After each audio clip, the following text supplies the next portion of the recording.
Assalamualaikum warahmatullahi wabarakatuh. Oke, teman-teman, di kesempatan kali ini kita akan belajar materi yang berkaitan dengan subgraf. Materi ini masih merupakan bagian dari materi graf. Konsep subgraf sama dengan konsep himpunan bagian. Jadi kalau teman-teman paham berkaitan dengan himpunan bagian, maka tidak akan mengalami kesulitan untuk memahami konsep subgraf. Dalam teori himpunan, himpunan A dikatakan merupakan himpunan bagian dari B bila dan hanya bila setiap anggota A merupakan anggota B. Inilah konsep dari himpunan bagian. Karena graf merupakan himpunan yang terdiri dari titik dan garis, maka graf H dikatakan subgraf G jika semua titik dan garis pada graf H juga merupakan titik dan garis dalam graf G. Jadi nanti yang menjadi pertimbangan adalah titik dan garis, ya. Misalkan G adalah suatu graf. Graf H dikatakan subgraf G bila dan hanya bila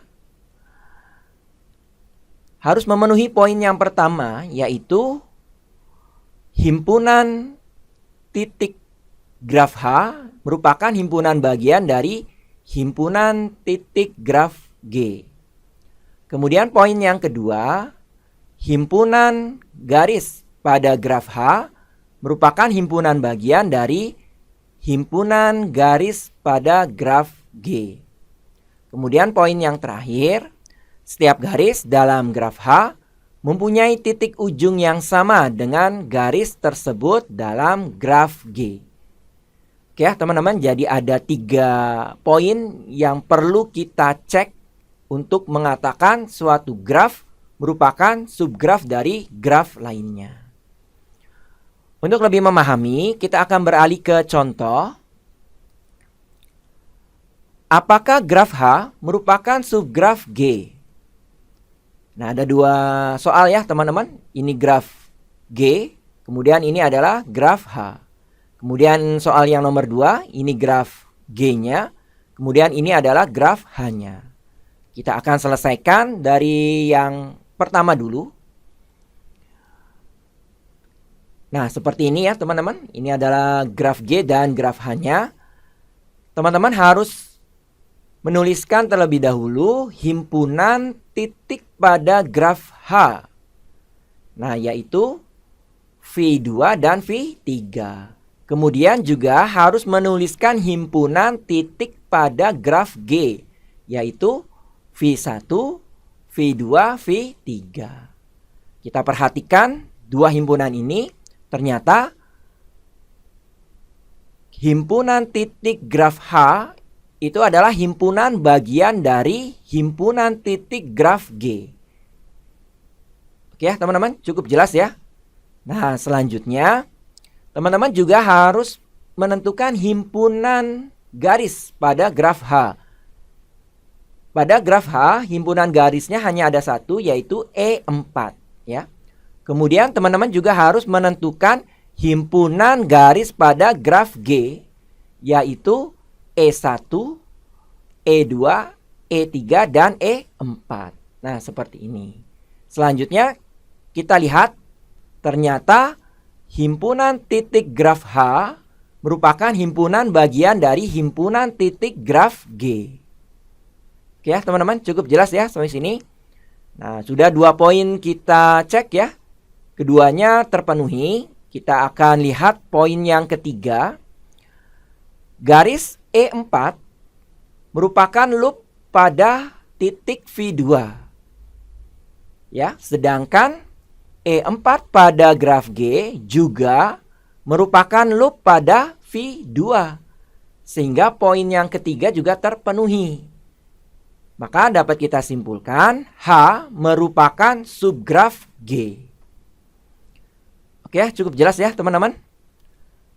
Kita lanjutkan ke contoh yang kedua, ini adalah graf G-nya, kemudian ini adalah graf H-nya.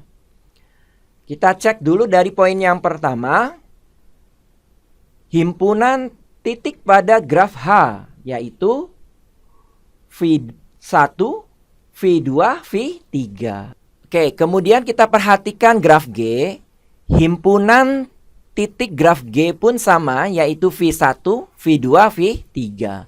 Maka himpunan titik graf H sama dengan himpunan titik graf G, yaitu V1, V2, V3. Oke, selanjutnya kita akan cek poin yang kedua, yaitu berkaitan dengan garis. Untuk graf H, himpunan garisnya adalah E1, E2, E3, dan E4. Ya. Begitu juga untuk himpunan titik graf G, yaitu E1, E2, E3, dan E4. Ya, jadi himpunan titik graf H sama dengan himpunan titik graf G, yaitu E1, E2, E3, E4. Nah, selanjutnya kita akan cek poin yang ketiga, apakah garisnya itu bersesuaian atau tidak. E1 di H menghubungkan V1 dengan V3. Di G pun sama, menghubungkan V1 dengan V3. Maka E1 ini bersesuaian ya teman-teman. Kemudian E2 di H menghubungkan V2 dengan V3. Begitu juga dengan di G menghubungkan V2 dengan V3. Maka E2 bersesuaian. Kemudian E3 di H menghubungkan V2 dengan V3. Begitu juga di G menghubungkan V2 dengan V3, maka E3 pun bersesuaian. Sekarang perhatikan E4. Di H menghubungkan V3 dengan V3. Sedangkan di G itu menghubungkan V2 dengan V2. Artinya tidak sesuai ya teman-teman. Ada perbedaan. Sehingga poin yang ketiga itu tidak terpenuhi akibat dari E4. Maka dapat kita simpulkan, H bukan merupakan subgraf G. Oke ya teman-teman, cukup jelas ya. Mudah-mudahan apa yang disampaikan di video kali ini mudah untuk dipahami serta bermanfaat. Terima kasih atas perhatiannya. Saya akhiri. Wassalamualaikum warahmatullahi wabarakatuh.